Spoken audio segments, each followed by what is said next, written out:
Just a minute ago, we were going over the weight loss. And the weight loss numbers, average weight of our patients is 300 pounds. Average weight loss at 30 days is 30 pounds. At 3 months is 50 pounds. At 6 months is 80 pounds. And at 1 year is 140 pounds.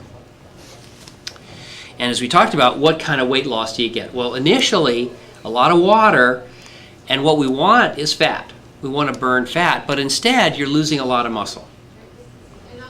Against our wishes, against your best interest, your body doesn't burn fat easily.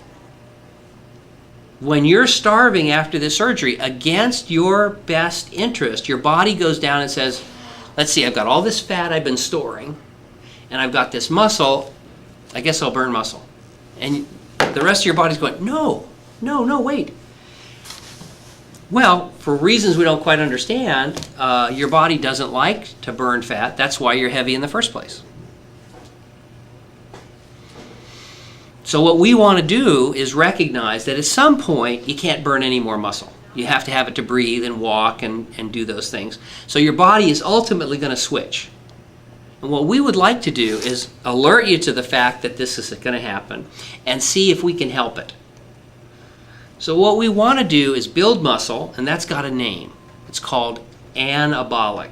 We want your body to be anabolic or muscle building instead of muscle burning, which is called catabolic. So what can we do to get an anabolic signal into your body? Well, one is basic kind of things, which is use your muscles.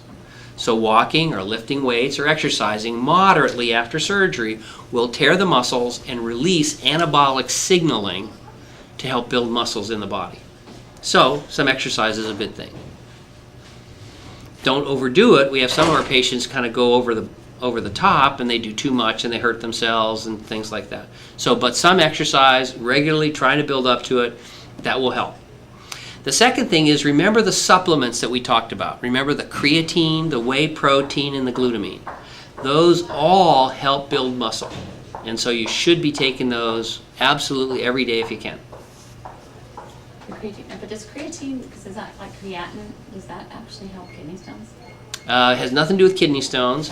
There was some worry that creatine would be related to creatinine, which is a measure of kidney function, and the answer is it doesn't make any difference. Creatine is part of the muscle energy system, and it helps build muscle, pouring water into the muscles and building strength, and that's what you want. It's an anabolic compound. Steroid, right?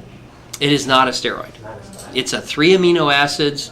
It's a protein type molecule, a little tiny molecule like ATP. It's involved in energy in the muscles, and when they gave it to people, they increased their muscle mass and their strength. Supposed to take it with a lot of water? Yeah, I mean, you know, not a lot of water, but some water is good.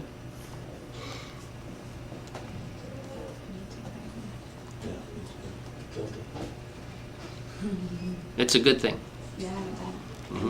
I would definitely take it. It's a really valuable. Not only, let me give you the rest of the research. There's a lot of videos on this on our website I would go look at, but they gave it to muscle builders initially because they want all their muscle, right? That's and why so, I heard the name. yeah, creatine, yeah, oh, right, okay. But not only does it help in muscle building in muscle builders, but they went out and looked at elderly people, like us, or at least my age. And it turns out that it helps build muscle in elderly men. Well, that's good.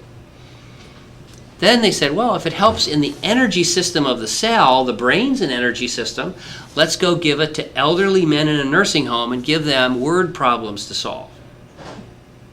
And creatine helped improve their intelligence and brain function. Could we all use some creatine this morning? Yes. All right.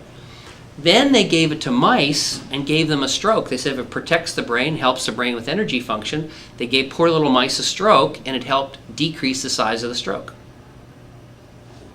Then they gave it to people who had brain injury, young kids with brain injury, minimal brain injury, and it decreased their symptoms of brain injury, helped the brain.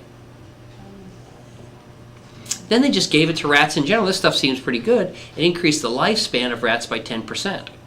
So for us, what's that, 7 to 10 years? So take your creatine.